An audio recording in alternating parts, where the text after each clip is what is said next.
ఎన్నికల నగారాకు టైం వచ్చేసింది. ఈసీ పూర్తి సిద్ధంగా ఉంది. అందుకే పార్టీలోకి చేరికలు పెరిగాయి. ఎవరికి వారు తమ బర్త్ల కోసం వెతుక్కుంటున్నారు. టీడీపీ కూడా ఫస్ట్ లిస్ట్తో రెడీ అయిపోయింది. 125 మందిని ఒకేసారి ప్రకటించబోతోంది తెలుగుదేశం. మరోవైపు ఉత్తరాంధ్రలో ఓ సీనియర్ లీడర్ పక్క చూపులు చూస్తున్నారన్న చర్చ పొలిటికల్ హీట్ పెంచుతోంది. ఆయన ఎవరో చూద్దాం ఇవాల్టి సమరాంధ్రలో. ఎన్నికల యుద్ధానికి సిద్ధమైపోయింది తెలుగుదేశం. ఫస్ట్ లిస్ట్ రెడీ అయిపోయింది. అందులో 100 నుంచి 125 మంది పేర్లున్నాయి. ఇప్పుడైనా ఆ లిస్ట్ విడుదలయ్యే అవకాశం ఉంది. ఇంతకీ ఆ లిస్టులో ఉన్నదెవరు? పోటీ లేని సీట్లలో అభ్యర్థులు ఎవరనేది అందరికీ తెలుసు. కానీ పోటీ ఎక్కువ ఉన్న సీట్ల మాట ఏంటి? కొత్తగా వచ్చిన వారికి ప్రాధాన్యత ఇచ్చారా లేక పాత వారికే సీట్లు కేటాయించారా? చంద్రబాబు ఎవరి వైపు మొగ్గు చూపారు?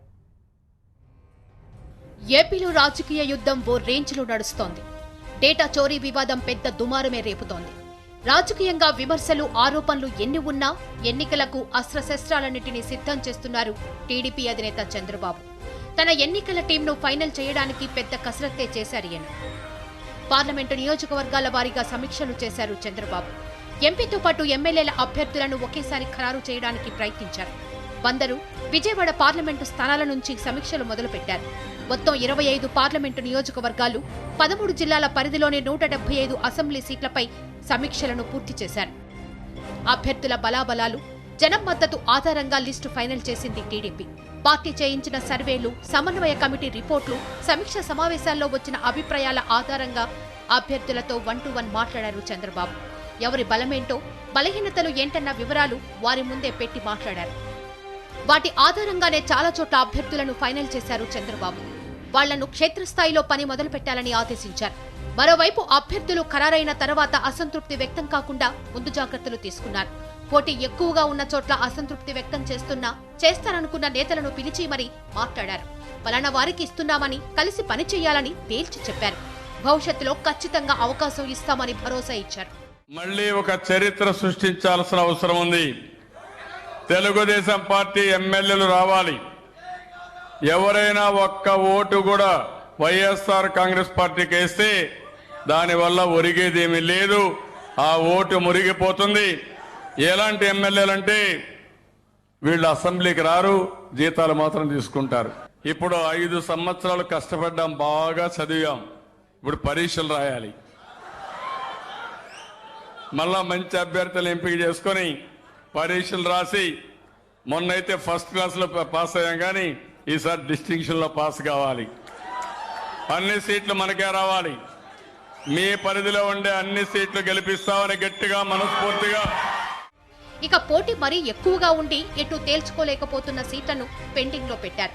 వైసీపీ నుంచి పార్టీలోకొచ్చిన ఎమ్మెల్యేల స్థానాల్లోనే పోటీ ఎక్కువగా ఉన్నట్లు తెలుస్తోంది.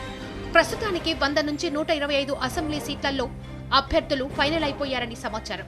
10 నుంచి 15వ తేదీలోపు ఫస్ట్ లిస్టును విడుదల చేయాలని ప్లాన్ చేస్తోంది టీడీపీ. షెడ్యూల్ కంటే ముందా, లేదంటే షెడ్యూల్ వచ్చిన రోజే విడుదల చేయాలా అన్నది చూసుకుంటోంది. అభ్యర్థులను ప్రకటించిన వెంటనే జనంలోకి వెళ్లాలని డిసైడ్ చేశారు చంద్రబాబు. ఈ నెల 13వ తేదీ నుంచి ప్రజా దర్బార్ పేరుతో ప్రచారం మొదలు పెట్టబోతున్నారు. రోజు ఒక రోడ్ షో, ఒక బహిరంగ సభ ఉండేలా టూర్ను ప్లాన్ చేస్తున్నారు. మధ్యలో 1-2 రోజులు గ్యాప్ ఇచ్చి పెండింగ్ లో ఉన్న అభ్యర్థులను ఫైనల్ చేస్తారు చంద్రబాబు. ఇలా అన్ని రకాలుగా ఎన్నికల యుద్ధానికి సిద్ధమవుతోంది Telugu Desam. Botsa Satyanarayana senior most leader. ఇప్పుడు ఆయనకు పార్టీ బంపర్ ఆఫర్ ఇచ్చిందన్నది ఉత్తరాంధ్ర పాలిటిక్స్ లో హాట్ టాపిక్. మరి ఆయన దానికి ఓకే అన్నారా లేదా? అసలు ఇంతకీ వైసీపీలో ఆయనకు వచ్చిన ప్రాబ్లం ఏంటి? సీట్ల దగ్గర తేడా వచ్చిందా లేదంటే ఇంకేమైనా జరిగిందా? ఇంతకీ ఉత్తరాంధ్రలో బొత్స దారెటు? బొత్స సత్యనారాయణ పరిచయం అక్కర్లేని రాజకీయ నేత. సమైక్య ఆంధ్రప్రదేశ్లో పీసీసీ అధ్యక్షునిగా, మంత్రిగా పనిచేశారు. ఉత్తరాంధ్రతో పాటు రాష్ట్రంలోనూ తనకంటూ ఓ ప్రత్యేక గుర్తింపును తెచ్చుకున్నారు. విజయనగరం జిల్లా రాజకీయాలను ఒంటి చేత్తో శాసించారు. కాంగ్రెస్ హయాంలో ఎంతో మంది అభ్యర్థులను డిసైడ్ చేశారు బొత్స. కుటుంబం పరంగానూ తన హవా చాటుకున్నారు. చీపురుపల్లి నుంచి తాను, గజపతి నగరం నుంచి సోదరుడు బొత్స అప్పల నరసయ్య, నెల్లిమర్ల నుంచి సమీప బంధువు బడుకొండ అప్పలనాయుడు, విజయనగరం నుంచి ఎంపీగా బొత్స ఝాన్సీ లక్ష్మి బరిలో ఉండేవారు. అంటే ఒక్క కుటుంబం నుంచే 3 ఎమ్మెల్యే సీట్లు, 1 ఎంపీ స్థానం బొత్స ఫ్యామిలీకి కేటాయించాల్సి వచ్చేది.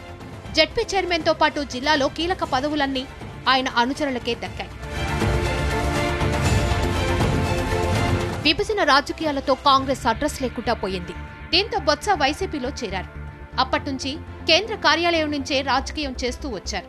జిల్లాలో మాత్రం ఆయన మేనల్లుడు చిన్న శ్రీను కీలకంగా వ్యవహరించారు. వైసీపీలో సీనియర్గా కీలకంగా ఉన్న జిల్లాలో మాత్రం సవాళ్లను ఎదుర్కొంటున్నారు బొత్స. గతంలో తన కుటుంబం ప్రాతినిధ్యం వహించిన 3 అసెంబ్లీ, 1 ఎంపీ సీటు మళ్లీ తమకే ఇవ్వాలని డిమాండ్ చేస్తున్నారు. ఈయన ఎప్పటినుంచో జగన్ పై ఇదే ఒత్తిడి చేస్తున్నారు. నెల్లిమర్లలో ఎలాగూ సమీప బంధువు బడుకొండకు టికెట్ ఇస్తున్నాం కాబట్టి మరో ఎమ్మెల్యే, ఎంపీ సీటు మాత్రమే ఇస్తామని జగన్ స్పష్టం చేసినట్లు తెలుస్తోంది. అంతకు మించి ఇవ్వడం కుదరదని తెగేసి చెప్పినట్లు పార్టీలో ప్రచారం నడుస్తోంది. దీంతో బొత్స డైలమాలో ఉన్నారని చెప్తున్నారు ఆయన అనుచరులు. భార్య ఝాన్సీ లక్ష్మి, సోదరుడు అప్పల నరసయ్యలలో ఎవరిని పోటీకి దూరంగా ఉంచాలో డిసైడ్ చేసుకోలేకపోతున్నారని చెప్తున్నారు. పైగా గతం కన్నా సీట్లు తగ్గితే జిల్లాలో ఇమేజ్ పోతుందనే భావనలో బొత్స ఉన్నారని తెలుస్తోంది. ఈ నేపథ్యంలోనే జిల్లా రాజకీయాల్లో ఓ చర్చ హాట్గా నడుస్తోంది. అడిగినన్ని సీట్లు ఇచ్చే పరిస్థితి వైసీపీకి లేదు కాబట్టి బొత్స మరో పార్టీ వైపు చూస్తున్నారన్న ప్రచారం జరుగుతోంది. టీడీపీ రాష్ట్ర అధ్యక్షుడు కళా వెంకట్రావు ఇప్పటికే బొత్సతో చర్చలు జరిపారని, 3 ఎమ్మెల్యే సీట్లు, 1 ఎంపీ సీట్ ఇవ్వడానికి టీడీపీ ఓకే అందన్నది లేటెస్ట్ గా నడుస్తున్న చర్చ. చీపురుపల్లి, గజపతి నగరం, నెల్లిమర్లలో ఎలాగూ సరైన అభ్యర్థులు లేరు కాబట్టి బొత్స ఫ్యామిలీకి ప్యాకేజ్ ఇస్తే ఎక్కువ సీట్లు గెలుచుకోవచ్చనే అంచనాలో టీడీపీ ఉందని తెలుస్తోంది. పైగా బొత్స చేరిక వల్ల జిల్లాలో పార్టీకి ఎలాంటి ఇబ్బంది ఉండదని టీడీపీ లైన్ క్లియర్ చేసినట్లు ప్రచారం జరుగుతోంది. ఈ ప్లాన్ వర్కౌట్ అయితే జిల్లాలో పార్టీ క్లీన్ స్వీప్ చేయొచ్చని భావిస్తున్నారు తెలుగు తమ్ముడు. బొత్స కుటుంబం మాత్రం దీన్ని ఖండిస్తోంది. కానీ ప్రచారం మాత్రం జోరుగా సాగుతోంది. రాజుగారికి మళ్ళీ చెక్ పెడుతూ ఉన్నారా? అప్పుడు సీట్ వచ్చినా చెక్ పెట్టారా? చెక్ పెట్టదలుచుకున్నది ఎవరు తెలుసుకుందాం. నర్సాపురం రాజకీయం రాజుల చుట్టూ తిరుగుతోంది. 2014 ముందు నుంచి ఇద్దరు రాజుల మధ్య ఆధిపత్యం కోసం ఎత్తులు పై ఎత్తులు వేశారు. ఒకరు పైచేయి సాధించి మరొకరికి చెక్ పెట్టారు. ఇప్పుడు ఎన్నికల సీజన్ కాబట్టి మళ్లీ ఈ ఇద్దరు రాజుల మధ్య మరోసారి పొలిటికల్ వార్ జరుగుతోంది. ఒకవైపు గోకరాజు గంగరాజు, మరోవైపు కనుమూరి రఘురామకృష్ణంరాజు నర్సాపురం పార్లమెంటులో సత్తా చాటేందుకు సై అంటే సై అంటున్నారు. గోకరాజు గంగరాజు ప్రస్తుతం నర్సాపురం ఎంపీ. ఆయన భావ మాజీ ఎంపీ కనుమూరి బాపిరాజు కాంగ్రెస్ లో ఉన్నారు. బాపిరాజు అన్న కొడుకు కనుమూరి రామకృష్ణంరాజు. ఇలా వీరందరూ బంధువులే. ఒకప్పుడు గోకరాజు గంగరాజు, రఘురామకృష్ణంరాజు వ్యాపార భాగస్వామ్యులే. మధ్యలో ఏవో తేడాలొచ్చి దూరమయ్యారు. అవే ఇప్పుడు రాజకీయ వైరానికి కారణమని తెలుస్తోంది. 2014లో నర్సాపురం ఎంపీ సీటు నుంచి పోటీ చేయాలని ట్రై చేశారు రఘురామకృష్ణంరాజు. టీడీపీలోకి వెళ్లాలని చూశారు. అయితే అప్పుడు పొత్తు ఉంది కాబట్టి బీజేపీలోకి వెళ్తే సీట్ వస్తుందని టీడీపీ నేతలు సూచించారు. దాంతో ఆయన కాషాయ కండువా కప్పుకోవడానికి సిద్ధమయ్యారు. ఈలోపే ఆర్ఎస్ఎస్ వైపు నుంచి పావులు కదిపి బీజేపీ తరపున నర్సాపురం సీటు తెచ్చుకున్నారు గోకరాజు గంగరాజు. అలా 2014లో రఘురామకృష్ణంరాజుకు చెక్ పెట్టారాయన. ఆ తర్వాత బీజేపీలోకి వెళ్లినా పెద్ద ప్రభావం చూపలేకపోయారు రఘురామకృష్ణంరాజు. ఆ తర్వాత టీడీపీలో చేరి నర్సాపురం పార్లమెంటు ఇన్ఛార్జ్ అయ్యారు. ప్రస్తుత రాజకీయ పరిస్థితుల్లో బీజేపీ గెలిచే అవకాశం లేదు.